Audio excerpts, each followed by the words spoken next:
আমার মতো ছোট মানুষের কাছে সে সময় ডিজে বাড়ির কাছে প্রস্তাব এসেছিল, আপনারা কি চান? মন্ত্রিত্ব চান, দেশ পরিচালনা চান, সবকিছু দেওয়া হবে, শুধু শেখ হাসিনার নীতিতে আপনারা আসেন।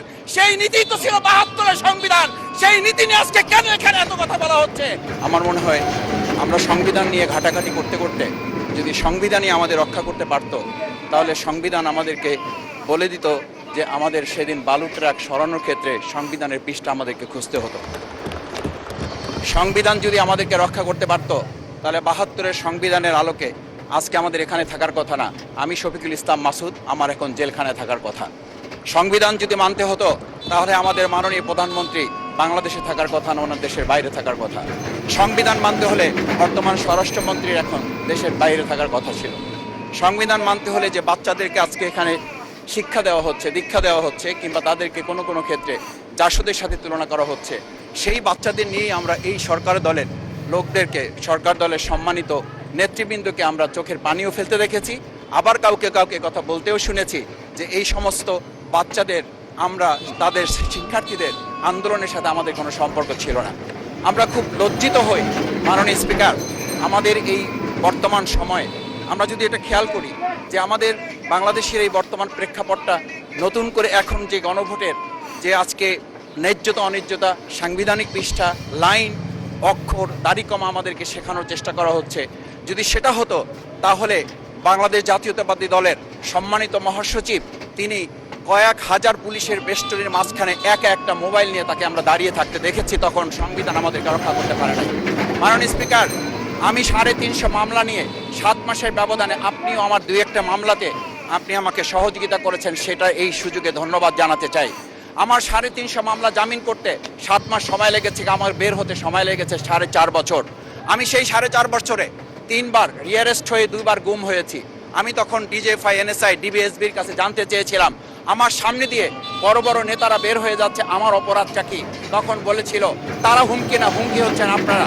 আমাদেরকে যখন শেখ হাসিনার শেষ সরকার নিষিদ্ধ করেছিল, তখন তারা ১৪ দল মিটিং করে বলেছিল এই জামাত শিবিরই হচ্ছে সবচেয়ে বড় সমস্যা, তাদেরকে নিষিদ্ধ করলে এই আন্দোলন থেমে যাবে। আজ একটা কথা পরিষ্কার বলতে চাই, এই গণভোট নিয়ে আমাদের মাথা ব্যথার মূল কারণ হচ্ছে এখানেই শেখ হাসিনা আমাদেরকে যথার্থ টার্গেটটা করেছিল। সেই টার্গেটের মূল লক্ষ্য ছিলাম আমরা।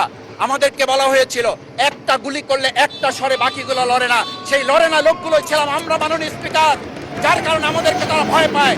আমরা এখন বর্তমান সময় ভিডিও দেখতে পাই যে শেখ হাসিনা বাইরে থেকে বলেছিল আমরা এই দলকে ভোট দিতে বললাম, আর সেই দল আমাদের সাথে আবার বিশ্বাসঘাতকতা করেছে। আমরা সেই শেখ হাসিনার বক্তব্য শোনার পর আমরা কাউকে আজকে এখানে বলতে শুনে নাই শেখ হাসিনার ওই বক্তব্য সঠিক নয়। এই মানুষ প্রতারিত হয়েছে, বেইমানি করা হয়েছে। আবার যদি গণভোট, জুলাই সনদ নিয়ে এই জাতির সাথে প্রতারণা করা হয়, তাহলে মূল্য দিতে হবে শুধু নয়, আবার আমাদেরকে ১৭ বছরের সেই জেল জুলুম, নিপীড়ন, খুন খুনের জায়গায় আমাদেরকে ফিরে যেতে হবে। আমি মনে করি পরিষ্কার বক্তব্য, গণভোটের প্রতি সমর্থন না জানিয়ে জুলাই সনদকে যদি আজকে ইগনোর করা হয়, তাহলে আমাদেরকে কিন্তু আবার সেই গুম খুনের আয়নাঘরের দিকে আমাদেরকে ধাবিত করা হবে। আমি মনে করি গণভোটের বিরোধিতা করার অর্থ হচ্ছে আমরা আয়নাঘরকে সমর্থন করতে চাই। গণভোটের বিরোধিতা করা মানে হচ্ছে ৭০% মানুষকে আমরা অন্যায্যভাবে তাদেরকে আবার ধিক্কার জানাতে চাই। আমি এখানে স্পষ্ট বলতে চাই, আপনারা যেমন ৫১% সমর্থন নিয়েছেন, ৭০% প্রায় জনগণ কিন্তু গণবিপ্লবের, গণভোটের পক্ষে তারা রায় দিয়েছে। আপনাদের যে সেই ৫১%-এর তুলনায় সেই ৭০% প্রায় গণভোটকে যদি আপনারা ইগনোর করেন, তাহলে আমি বলবো আমার বাউফল, আমার পটুয়াখালী শুধু নয়, গোটা বাংলাদেশ আবার জেগে উঠে গণভোটকে তারা কার্যকর করবে। ধন্যবাদ, আপনি ১ মিনিট পেয়েছেন। স্পিকার, আমি পরিষ্কার এই কথাটা এই জন্য বলছি, আজকে সংবিধানের লাইন ধরে ধরে যদি আমাদেরকে এই কথা জানতে হতো, তাহলে আমাদের নেতৃবৃন্দকে ফাঁসির মঞ্চে যেতে হতো না।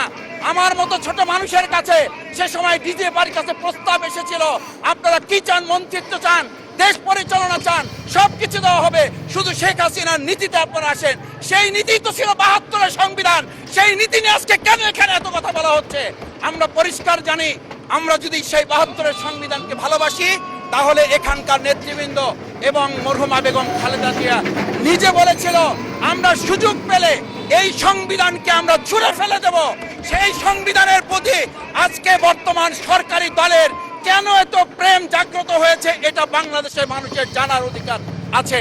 আমি আমার প্রিয় বাউফলের মানুষের প্রতি ভালোবাসা শ্রদ্ধা জানাই যেই বাউফলবাসী আমার দাবি আদায়ের জন্য, আমার এলাকার মানুষের অধিকার আদায়ের জন্য এখানে দিয়েছে, আমি সেই অধিকার